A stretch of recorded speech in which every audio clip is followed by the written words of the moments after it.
Joining me now is one of my favorite historians, Kathleen Frydl. Kathleen studies U.S. state power. Let's see if, no, I'm going to have to use a cheat sheet. Policies and the institutions that shape American life. She is the author of The Drug Wars in America and the GI Bill, which won the coveted Lewis Brownlow Book Award from the National Academy of Public Administration. And she is here to talk to us about another topic. But as always, Kathleen, thanks for joining us. Thank you very much for having me. You bet. So your latest piece is about Purdue and the pharmaceutical company, which you called Corporate Greed with a Body Count. Pretty compelling title, actually. Tell us what that's all about. Actually, this latest blog that I wrote about Purdue Pharma follows a tale that's very familiar to us, really since the Bush administration, and that is a tale of corporate fraud, corporations manipulating, especially government agencies who should be regulating them and enforcing regulations that are already on the books, but instead choose not to. And when they do that, when they make that decision to forego their historic responsibilities, they endanger the American people. The difference in this story is that with Purdue Pharma and their manipulation of the Food and Drug Administration, what we actually have is a body count. Opioid overdoses are now actually the number one cause of acute death in the United States, acute preventable death. They've exceeded traffic accidents, fatalities in traffic accidents. So it's upwards of 30,000 people a year overdose on prescription opioids and heroin. And very often people find their way to heroin, which is our older prescription narcotic that went underground once it was prohibited. They very often find their way to heroin because of their prescription opioid addiction. So this is actually a tragic tale and was most recently chronicled in the LA Times in a very startling investigation.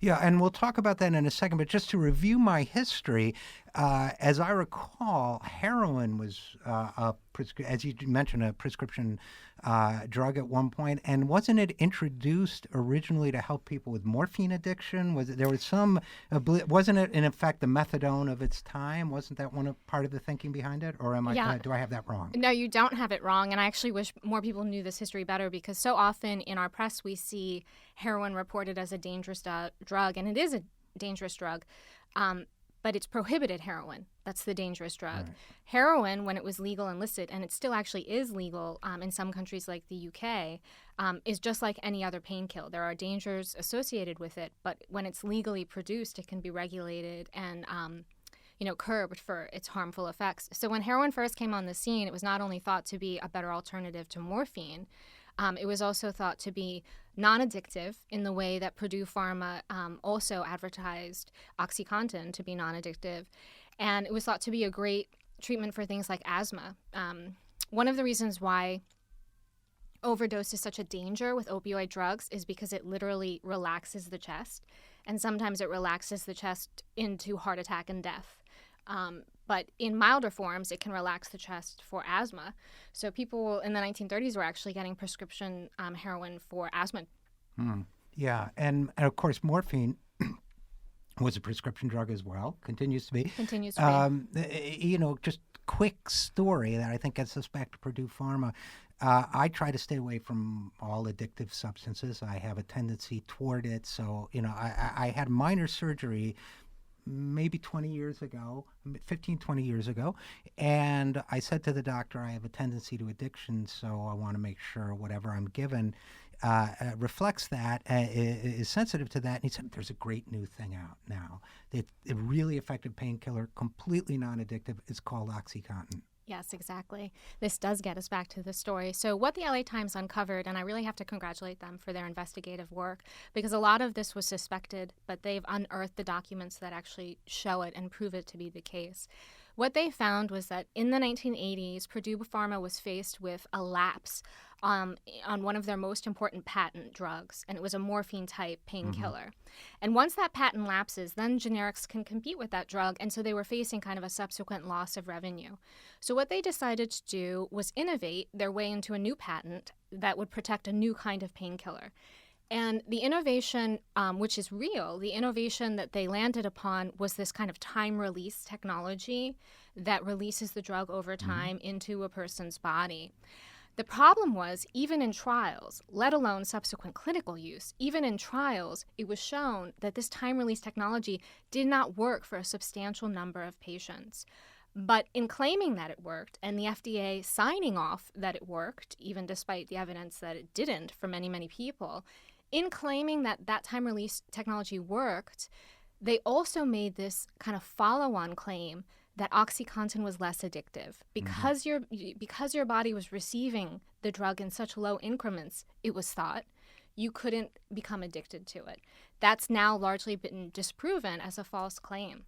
I think that for me, the most startling part of the LA Times investigation was in clinical settings and in experimental settings, it was shown that the time-release technology wasn't working for a lot of people. What Purdue Pharma then asked the doctors to do was simply give patients higher doses of drugs. So instead of giving the drug out in different increments, which would endanger the patent, and it would also endanger insurance reimbursements that were predicated on that patent. So rather than do that, what they did was tell doctors, no, just give Richard a higher dose of OxyContin rather than lower, more regular, more frequent doses. You know, one doctor quoted in the LA Times article, and I have to agree with him, finds that to be an addiction-producing machine.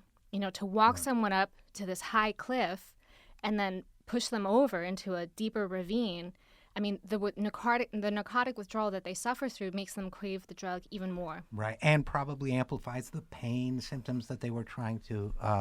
It's a horrifying story. By the way, the ironic ending to my story is I took it once and threw up, perhaps coincidentally, and so I never got caught. But I conceivably could have, because, you know, in good faith, many times, at least early on, many physicians were doing exactly this. If it didn't control your symptoms or it stopped controlling your symptoms, they would increase the dosage.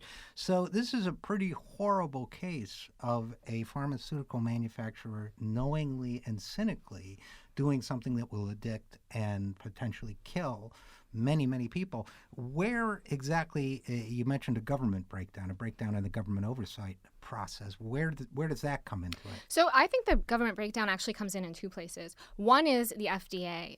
You know, to say that the FDA is under regulatory capture from the special interest of the pharmaceutical industry is not so much an allegation as much as it is an actual observation. You're talking about the Food and Drug Administration since 1992 has had the majority of its drug approval budget come directly from the industry. So this is a government agency that's... Wait. Before we go on, tell me more about that. I think a lot of our listeners are going to want to know, how does that work? So it, like a lot of things, it came out of the best intentions. The 1992, let's see if I can get this right, Prescription Drug User Fee Act, right? So the 1992 act that shifted the way in which the FDA work was funded came out of the AIDS crisis, when a lot of activists and patients were very frustrated with the slow approval time. Mm-hmm. So the FDA would go before Congress and say, look, just give us more doctors. We'd be happy to approve more drugs if you gave us more doctors.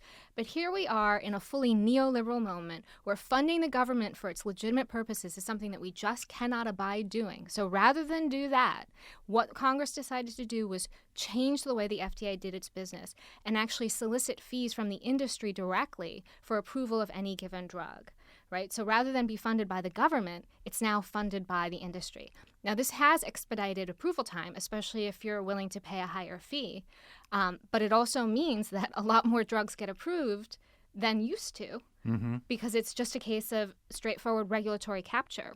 And parenthetically, by the way, when you say 1992, we were in a full-blown neoliberal moment economically, which I agree with. If I recall correctly, the Democrats were in control of Congress in 1992. I recall that as well. Yes, and you being a historian, we're talking with historian Kathleen Frydl. I trust your memory better than mine, even better than mine. So, and if that's the case, then we're really talking about what had been a bipartisan, misguided, in my opinion, consensus toward... Absolutely, and the costs of that. Mm-hmm. And we're all, right? The long-term, which we're paying now. And there's another government breakdown that I think is worth dwelling upon, which is the meek settlement reached in this particular instance of corporate fraud. Mm-hmm. So in 2007, Purdue Pharma paid the Department of Justice something over $600 million as a penalty for misleading doctors in saying OxyContin was not as addictive as other peer drugs. It paid a penalty. Now, OxyContin as a drug has made Purdue Pharma $30 billion, or upwards of $30 billion. So they paid a 2% fine, and they were not forced to admit any wrongdoing, pay any other penalty associated with this, nor were they forced to change how they recommend using OxyContin to their doctors, who then recommend it to patients. So if I could Which is amazing. It's criminal, you know. If Yeah. I can tell a story as well, I have a close family member who recently had surgery, and he was given a huge dose of a prescription painkiller subsequent to that surgery for a very long period of time, and had a struggle actually coming off of those drugs. And this surgery happened in 2015. So this is 8 years after a settlement was reached with the Department of Justice, and yet we still have the same flagrant practices going on affecting your family, your life, my life, our families all across the United States. Yeah, it's horrifying. And, you know, you mentioned the word criminal. I want to get back to that. And the way I want to get back to that is by saying, you know, as I listen to you, the parallels between the pharma situation and the Wall Street situation is just are just so striking to me. And number one, that you have a regulatory agency that's funded by the industry it's supposed to be regulating. Number two, that there's this whole business of capture and probably people moving back and forth from the regulatory side to the business side and so on, certainly an excessive closeness there. Number three, that in an instance like this where arguably there was criminal fraud taking place, Right. no individual executives have been held accountable either financially or criminally for actions that misled the government, misled the people, and caused countless numbers of deaths and ruined lives. And number four, the bad behavior is still ongoing. And the bad behavior is ongoing, absolutely. And I think for me, this is really the takeaway, because I saw the same parallel you did. In fact, when this LA Times story came out, I was deep into reading David Dayen's new book, Chain of Title. We had David on last week, yeah. So your viewers will be familiar with that book. Right. And it really formed my thinking in how I read the LA Times investigation and Right. story. And, you know, David recently said, the reason I wrote this book is because this kind of foreclosure fraud is still taking Sure place is. on a Yeah. daily basis, right? So we have this bad behavior that's still ongoing. And too often I feel like even on the campaign trail, and here we are deep in an election cycle, and it's become kind of, you know, everyone's a little bit sick of it. But it's been frustrating to me to even to hear candidates who I support talk about criminal penalties and Wall Street and wrongdoing. The way in which people hear that, I think, is for punishment for actions already passed. And that's certainly true, right? But the importance of doing it actually has a lot more to do with the future. And Right. They call it deterrence for a reason. Right. That one of the reasons for punishing people for these deeds is so they don't do them again. And if you don't punish them, in fact, allow them to keep 98% of their profits, their $30 billion, Exactly. they will do them again because anyone immoral enough to do that would be behaving irrationally not to keep doing it. So we're almost guaranteeing that they do it again. And instead we have a culture that kind of blames the victim in all of this, that says Yes. the people who are Yes. suffering with addiction and death, that somehow they're at fault, as opposed to the systemic forces that put them in that position in the first place. In fact, if I could draw the analogy even tighter between the LA Times article and my reading of David Dayen's book, one of the things that most affected me about David's book, and I'm not quite finished with it yet, is the way in which people who are I'm going to tell you the ending. It's I know, you. I They know get the away ending. with it. They get away with it. Yeah. is the way in which the people who are subjected to foreclosure fraud internalize this stigma. For Right, me, absolutely. right? Oh, no question. When I started writing about this foreclosure fraud in 2010, I actually did a piece called Letters from Foreclosure Hell. I had people write me to say I was considering committing suicide Yeah. because I'm losing my home, Yeah. because I thought I was to blame until I read you and I realized this is other people are happening to it. And I think that's the message. I think that's where you're going, that's the message that has to be carried to the victims of Purdue Pharma, too. Right? That's definitely where I'm going. And in fact, reading David's book and seeing this parallel as somebody who's familiar with not just drug war history, but drug reform in the present day, what I did, and people will see this in the piece I wrote in Huffington Post, is I searched out obituaries that were written by families who lost someone to an opioid overdose. and I'm dubbing it a movement of like obit activism. There are an increasing number of families and loved ones who are putting specifically the cause of death in the obituary, and they're trying to claim this space as a space of activism, which I think is, I mean, every family writes the obituary that's right for them, right? But when families and loved ones choose to do this, I find it to be a remarkable act of courage and also community seeking, especially in a time when corporate media hasn't allowed these stories the space that they deserve on the front page. We're now seeing episodic installments of this story play out in the death announcements. Right, and I think that's a great message to carry. You know, the psychologist Judith Herman wrote a book called Trauma and Recovery. And one of the things she says in the book is that we heal by telling our stories in a way that helps others. Yes. So I guess I would say to any listener who is a survivor of an opioid death that, you know, of course, it's your decision how to handle it, but doing exactly what you suggested, which is telling the story in a way that may help others, is a very effective form of healing as well as a form of public service. Yeah, and I think that this is something that we as progressives should seize upon and seek to build a community around. We're right now faced with 18 states that have denied Medicaid expansion as a result of the ACA, the Medicaid expansion that's available to them, but they've opted out. Medicaid and the ACA's reform of healthcare such that mental health and substance dependence are treatable from the primary care physician and covered by insurance.